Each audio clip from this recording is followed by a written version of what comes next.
जय श्री राम दोस्तों। दोस्तों, कल का जो दिन है वो बहुत ही स्पेशल है और इस दिन आपने एक विशेष उपाय करना है। आपकी कोई भी मनोकामना है, चाहे आर्थिक तंगी से आप परेशान हैं, किसी कंपटीशन की तैयारी आप कर रहे हैं, कोई आप गवर्नमेंट जॉब के लिए आप बहुत टाइम से आपने अटेम्प्ट कर लिया है और आपको उसमें निराशा मिल रही है, चाहे शादी में कोई अड़चन आ रही है, चाहे बहुत ज़्यादा कर्जा हो गया है, कोई लंबे समय से ऐसी बीमारी से आप जूझ रहे हैं जिसका मतलब अगर आप डॉक्टर से भी आपने चेकअप कर लिया है, फिर भी कुछ भी आपको समझ में नहीं आ रहा है कि क्या हो रहा है, फिर भी आपको तकलीफ़ हो ही जा रही है, तो आप ज़रूर से इस उपाय को करिएगा और आपकी कोई भी इच्छा है, कोई भी मनोकामना है, वो ज़रूर से पूरी होगी। क्यों? क्योंकि कल का जो दिन है वो है हमारे जो बालाजी हैं, उनके जो इष्ट हैं प्रभु श्री राम और माँ जानकी का विवाह दिन है। जी हाँ, मार्गशीर्ष के शुक्ल पक्ष के पंचमी के दिन उनका शुभ विवाह हुआ था और 25 नवंबर को वो दिन आ रहा है और उस दिन मंगलवार भी है। तो आप ये समझ जाइएगा कि आपकी जो भी मनोकामना है वो दुगनी गति से पूरी होने वाली है और बस आपने पूरे विश्वास और श्रद्धा के साथ इस उपाय को करना है। ठीक है, आपको कुछ चीज़ों की ज़रूरत लगेगी, जैसे आपने एक मौली धागा लेना है, जो रक्षा सूत्र हम हाथ में बांधते हैं, वो लेकर आपने आपकी जितनी हाइट है उसको माप कर आपने उसकी एक लंबी बाती बना लेनी है। साथ ही आपने गेहूं के आटे का एक दीपक तैयार करना है। अगर गेहूं का आटा शुद्ध साफ़ नहीं है, जो कि हम रोज़ यूज़ करते हैं, वो आपने नहीं लेनी है। अगर साफ़ है आपके पास तो आप वो लीजिए, नहीं तो आपने मिट्टी का दीपक भी ले सकते हो। ठीक है, उसके बाद आपने उसमें गाय का शुद्ध घी डालना है। अगर गाय का शुद्ध घी आपके पास नहीं है, कोई बात नहीं, आप सरसों के तेल का भी इस्तेमाल इसमें कर सकते हैं। साथ ही आपने गूगल लेना है इसमें। ठीक है, आपको पूजा की जो दुकान है वहाँ पे आपको गूगल आराम से मिल जाएगा, वो आप लेकर आ जाएंगे। उसी के साथ आपने फूल अगर मिलता है आपको रेड कलर का, जैसे गुड़हल का फूल या गुलाब का फूल, वो आप ले लेंगे।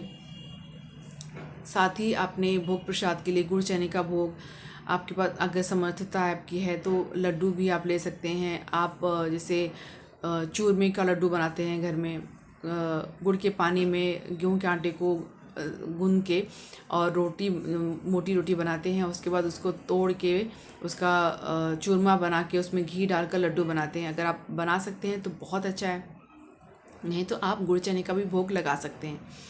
ठीक है, सारी सामग्री इकट्ठा आपने कर ली है। अब अगर आपके पास टाइम है सुबह में ब्रह्म मुहूर्त में, तो आप ब्रह्म मुहूर्त में करिए, नहीं तो आप रात के टाइम 9 बजे से ये जो उपाय है कर सकते हैं। आपने नहा धोकर स्वच्छ कपड़े पहन लेने हैं। रेड कलर का अगर आपके पास कोई वस्त्र है साफ़ तो आप वो पहन लीजिए। आपके पास रेड कलर का आसन होना चाहिए। आपके मंदिर में अगर पहले से ही श्री राम दरबार और पंचमुखी हनुमान जी की फ़ोटो मूर्ति स्थापित है तो आप चौकी मत लीजिए, नहीं तो आप एक लकड़ी का पाटा लेकर उस पर रेड कलर का कपड़ा बिछाकर पहले तो श्री राम दरबार को स्थापित करिए, फिर हनुमान जी की पंचमुखी फ़ोटो या मूर्ति है उनको स्थापित करिए। उसके बाद आपने जो दीपक लिया था वो आप प्रज्वलित कर दीजिए। साथ ही आपने भोग प्रसाद लगा देना है और आपने धूप दीप दिखाने के बाद और संकल्प आप लेंगे। पहले तो गणेश जी से प्रार्थना करेंगे आपकी जो पूजा है उसको निर्विघ्नता से पूरी करें।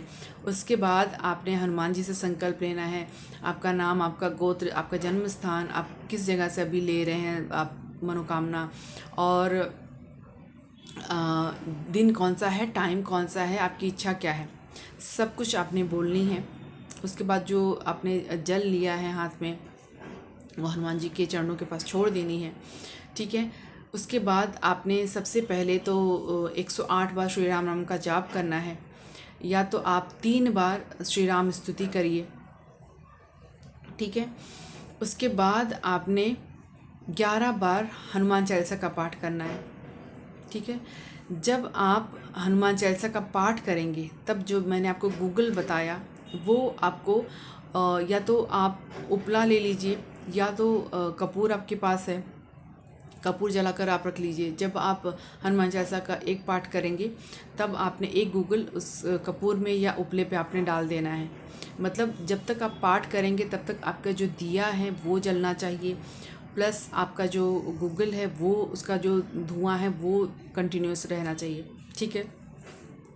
हनुमान चालीसा का 11 पाठ होने के बाद आपने जो मैंने बताया चूरमा का लड्डू आपने बनाया है अगर तो ठीक है, नहीं तो आप एक छोटा सा टुकड़ा जो आप गुड़ का ले लीजिए। ठीक है। लास्ट में आपने क्या करना है, ओम राम रामाय नमः इस मंत्र को बोलकर आपने 11 बार आहुति देनी है जो आपने उपला जलाया है उसमें लास्ट में। और उसके बाद आपने जो गुड़ लिया है वो नैवेद्य बोलकर आप हनुमान जी से, प्रभु श्री राम जी से बोलिए कि प्रभु ये मैं नैवेद्य के रूप में आपको अर्पित कर रहा हूँ, आप कृपा करके मेरा जो नैवेद्य है वो स्वीकार करिए और आपकी जो कृपा दृष्टि है वो मुझ पे बनाए रखिए। मेरी ये मनोकामना, मेरा ये जो मनोरथ है उसको आप पूरा करिए, ये मैं आपसे मनोकामना करता हूँ या करती हूँ।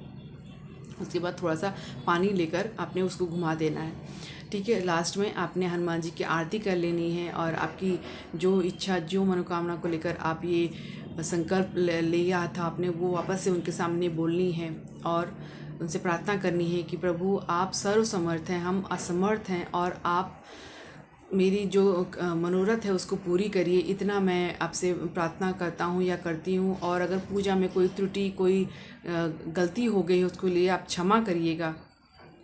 ठीक है। उसके बाद लास्ट में आपने थोड़ा सा जल लेकर आपके जो आसन आप बैठे हैं उसके नीचे आपने डाल देना है और वो आपकी आंखों पे लगा देनी है।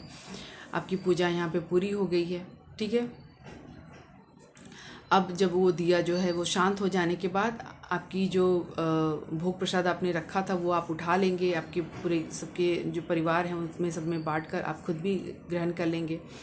और इतना आप यकीन मानिएगा कि आपकी जो भी मनोरथ है वो ज़रूर से पूरी होगी इस पूजा के बाद, क्योंकि लास्ट में जो हमने हवन किया है वो प्रभु श्री राम के नाम का किया है और हनुमान जी तो राम जी के नाम से ही खुश हो जाते हैं। तो शुरुआत में भी हमने राम नाम का जाप कर लिया और लास्ट में जो आहुति हमने दी वो राम नाम की दे दी, तो आपकी जो मनोरथ है वो ज़रूर से सिद्ध हो जाएगी। आज की वीडियो में इतना ही। लास्ट तक बने रहने के लिए आप लोगों का बहुत बहुत दिल से धन्यवाद। वीडियो में अगर कोई गलती हो गई हो, कोई त्रुटि रह गई, उसके लिए मैं बहुत बहुत क्षमा मांगती हूँ आप सबसे।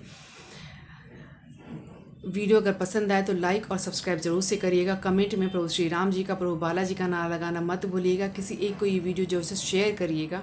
मिलते हैं हमारे नेक्स्ट वीडियो में, तब तक के लिए जय श्री राम, जय प्रभु बालाजी। और आप सबको प्रभु श्री राम और माँ जानकी के विवाह का बहुत बहुत शुभकामनाएं।